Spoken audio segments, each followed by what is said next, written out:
All right, let's put it together. Let's apply what we've learned in the first couple of lessons from this chapter all towards a problem.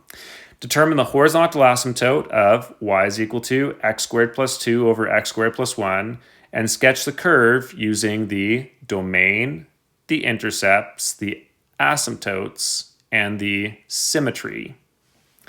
So let's start with domain.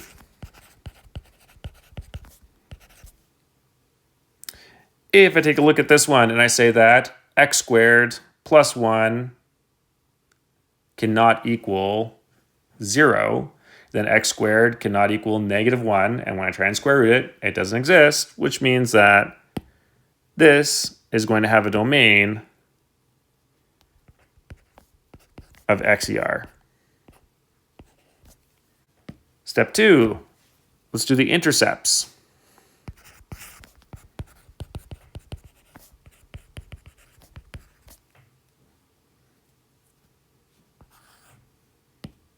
So I have the x-intercept,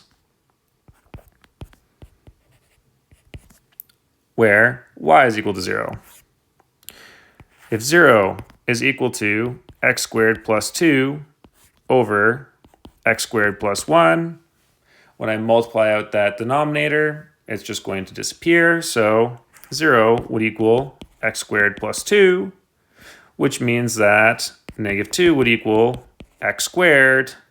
And when I try and square root, I see that there is no x-intercepts.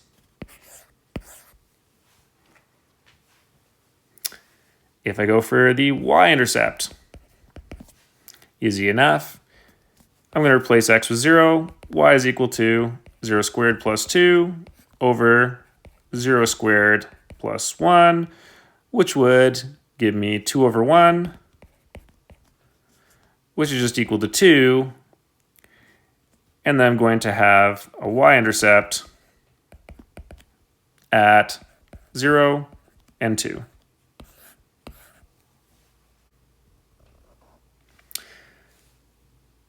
For step 3, we go for the asymptotes.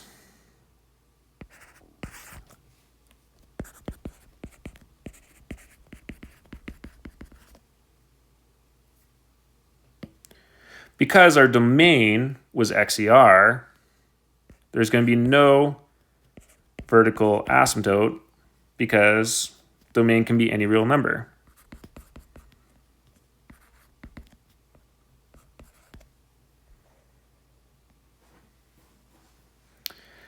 For the horizontal asymptote,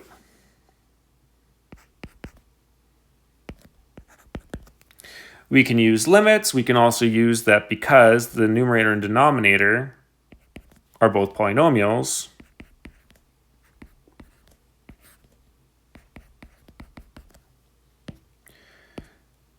and the degree of the numerator and the degree of the denominator are the same, we divide the leading coefficients, which is going to give us 1 over 1 or 1, which means that there's going to be a horizontal asymptote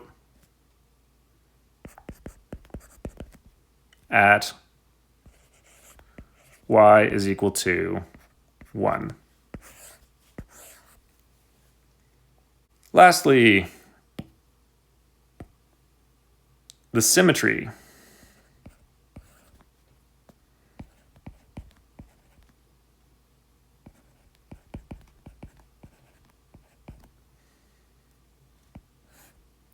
Remember, the symmetry is based on the f of x and the f of negative x. In this case, we were told that f of x is equal to x squared plus 2 over x squared plus 1. So we can say that f of negative x is equal to negative x squared plus 2 divided by negative x squared plus 1. And when we simplify this, we get x squared plus 2 over x squared plus 1. And we can see that f of x and negative f of x are the same. So because f of x is equal to f of negative x, that means that f of x is an even function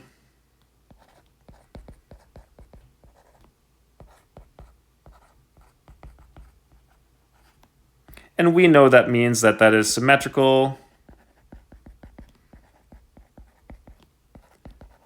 about the y-axis. And then we go back and we put it all together. So we only have one asymptote, our horizontal asymptote at y is equal to 1.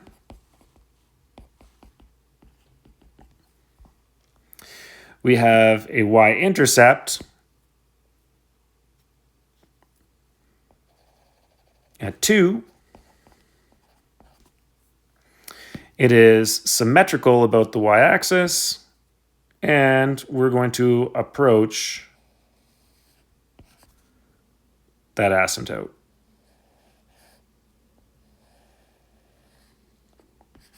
And it's going to give us a function that looks something like that.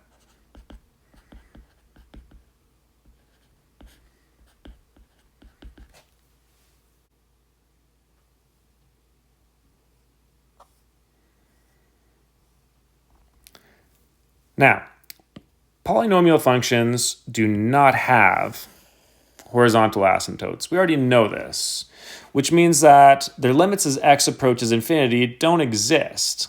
However, it's still useful when we're graphing to know if the limit as x approaches infinity is either positive or negative infinity.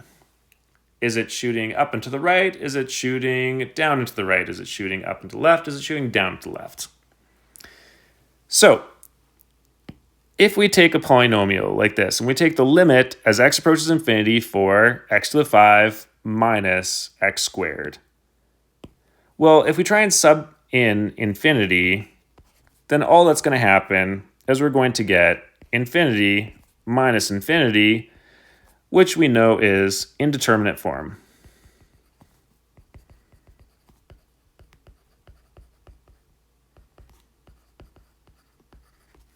Doesn't really help us. So instead what we're going to do is we're going to factor. We're going to take the limit as x approaches positive infinity for x to the 5 minus x squared, and we're going to factor out the common factor and say that we're going to take the limit as x approaches positive infinity for x squared times x cubed minus 1. Well, positive infinity squared is just going to give me a positive, very big number.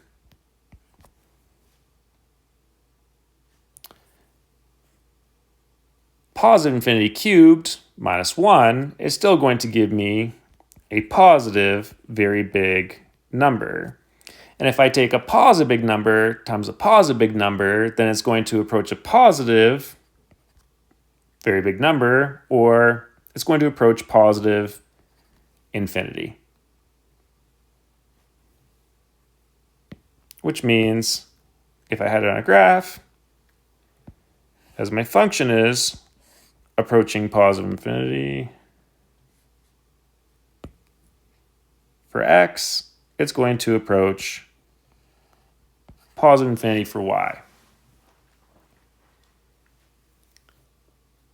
At the same rate, the limit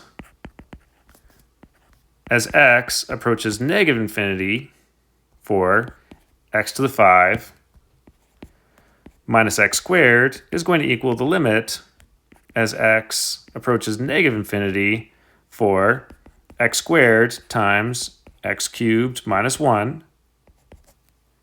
If I take a negative very big number and square it, then that is going to give me a positive very big number. regardless of it being negative infinity, negative squared is going to make it positive. At the same rate, if I cube a negative very big number, it's still going to be negative. If I subtract 1 from that, that's still going to give me a negative very big number. And a positive big number times a negative big number, positive times negative, is still going to approach negative infinity, which means that as x approaches negative infinity, y is also going to approach negative infinity with this end behavior. Let's take a look at one last example. It says, sketch the graph of y is equal to x minus 3 squared times x plus 2 times 1 minus x by finding the intercepts and the limit as x approaches positive or negative infinity. So first off, it's already factored down for us. So we know that the x-intercepts are going to be x can equal 3, negative 2, and positive 1. We can also see that this is squared, which means that this is going to have a multiplicity of 2. For the y-intercept,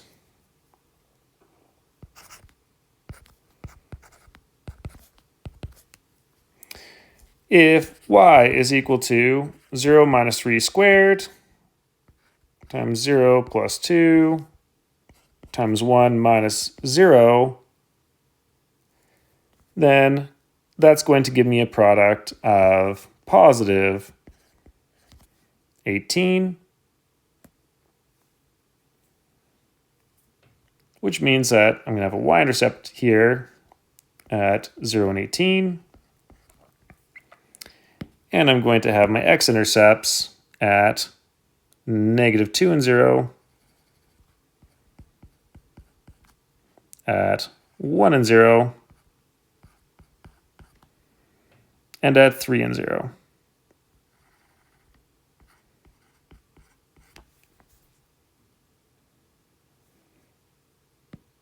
We're also going to take the end behavior into account using those limits. The limit as x approaches positive infinity for x minus 3 squared times x plus 2 times 1 minus x is going to equal, well, if I take a positive number, subtract 3, it's still a positive number. If I square it, it's still going to be a positive very big number. A positive number plus 2 is still going to be a positive very big number.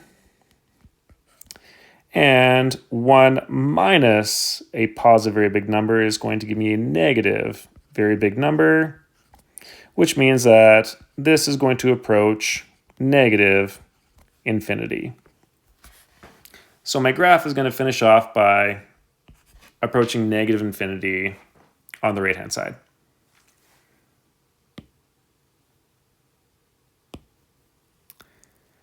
If I take the limit as x approaches negative infinity for x minus 3 squared times x plus 2 times 1 minus x, well, I'm going to have a negative very big number squared, which is going to give me a positive very big number.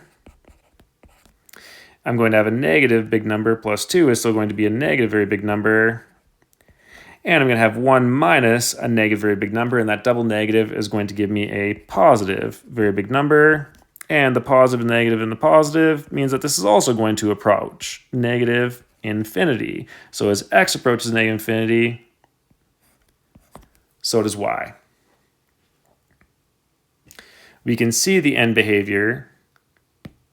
We know that there's going to be a multiplicity of 2 at the x-intercept at 3, so it's going to bounce off there. And then it's going to have a multiplicity of 1, so it's going to cut straight through here, come through the y-intercept, come down, and we're going to get a graph that looks something like that.